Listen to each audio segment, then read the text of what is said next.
Let's see how to make your iPhone camera full screen permanently. So whenever you launch the camera app, you see these black bars to the bottom and top.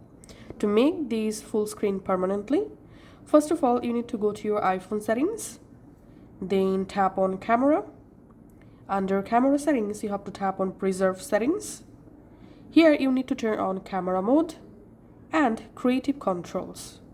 After doing this, now you have to open your camera app, select photo, then tap this settings icon, tap on aspect ratio, again tap on aspect ratio to make your camera screen full screen. So you can just select 16:9. This ratio is full screen ratio. Once you've done that, now on, whenever you relaunch your camera app, your camera will launch in full screen mode just like this. So that's it for now.